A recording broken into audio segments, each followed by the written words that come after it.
Now from the 12 News I-Team, a former school teacher arrested last year on suspicion of assault of two junior high students in Phoenix no longer faces criminal charges. 62-year-old Glendon Templeton was accused of groping the teen girls when he was their volleyball coach. And tonight, the I-Team has learned that prosecutors dropped the charges, citing a lack of evidence. But Joe Dana joins us now. After Templeton's arrest, you found a history of allegations that some accusers say were overlooked.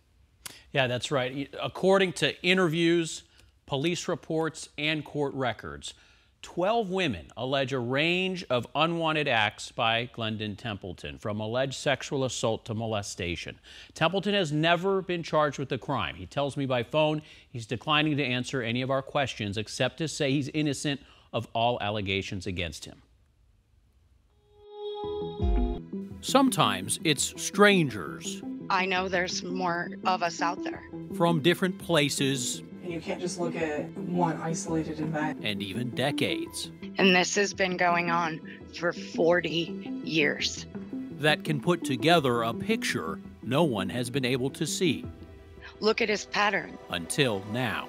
Why has he not been prosecuted? The most recent allegations against the former religious leader, youth mentor, and teacher came just last year. Two 13-year-old girls at a North Phoenix school accused Glendon Templeton, their volleyball coach, of routinely grabbing their butts during volleyball practice. One girl while she was isolated in a storage closet. Several witnesses provided corroborating statements, according to Phoenix police. Investigators considered the claims credible enough to arrest Templeton on suspicion of assault. But the Maricopa County Attorney's Office and city prosecutor declined to charge Templeton, citing insufficient evidence. Prosecutors didn't charge Templeton, but police reports stated he had been accused of sexual misconduct in the past. Our research shows those claims go back to the early 1980s. He really preyed on me being a child and me being vulnerable. We're not naming this woman because she was a child when she alleges Templeton molested her. 12 News obtained deposition transcripts never before made public, showing she is one of 5 women who accused Templeton of sexual assault or molesting them between 1980 and 1989, 3 of them as children. The records stem from a 1997 civil lawsuit against Templeton, settled out of court on the accuser's behalf. In that case, Templeton's niece alleged when she was 10, he molested her several times and threatened to kill her parents if she ever told. One witness in the civil case was another niece, Leanne Daniels. I can still remember that room. Who also alleged she was repeatedly abused at 6 years old. Deposition records show she told her parents as a girl, but the family did not involve police. The trauma, she says, does not go away. It's affected every single relationship that I've ever had. During a 1997 deposition, Templeton denied committing any crime. A third series of allegations followed Templeton that also did not result in charges. Between 2014 and 2019, Templeton was the spiritual leader of a West Phoenix congregation of the Church of Jesus Christ of Latter-day Saints, referred to as the LDS or Mormon Church. When you learned he was a bishop, what was your reaction? I think complete disgust, this pit in my stomach of why and how. As bishop, Templeton's responsibilities would have included one-on-one worthiness interviews with adults and children typically age 12 or older, and interviews with 8-year-olds before they're baptized. An attorney for the LDS Church notified Phoenix police 5 adult women claimed that Templeton forced and or coerced sexual contact with them.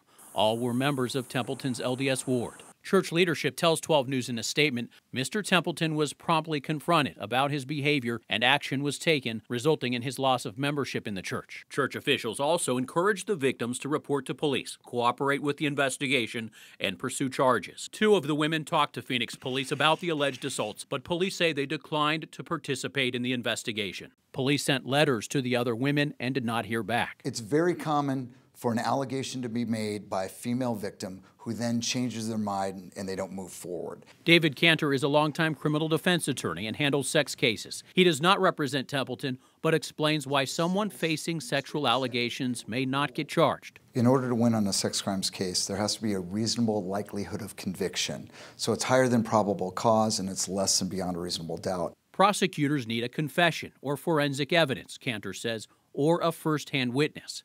Remember, police in the volleyball case say Several witnesses provided corroborating statements. But there's no specifics, whether it was she told me later on at school when she was upset that this had happened. So I don't know what those witnesses were. We are waiting for Phoenix police to release the results of those interviews. Hey, Glendon, this is Joe Dana. I've spoken with Templeton in recent months about this story. I want to make sure you and I are both clear on what we're reporting. Templeton tells me he denies any criminal wrongdoing and will not answer any other questions on the record. Go after him. Hold him accountable for what he's done. These two women want county prosecutors to reconsider the volleyball case, and they ask anyone else with additional information to come forward. Go to the police, come forward, tell someone. It's okay for you to come forward, and you don't have to stay in shame. You don't have to carry it alone. Templeton's worked at several schools over the years. In January, Templeton voluntarily revoked his teaching license in Arizona. And Joe, the way this story has played out so far sounds very discouraging for potential victims. What have you heard from victims' advocates groups? One I spoke with, she acknowledged that, look, prosecutions can be difficult. And she also wanted to make it very clear that these two girls who came forward last year showed courage, and they should be commended. They made themselves vulnerable to answer those questions to police.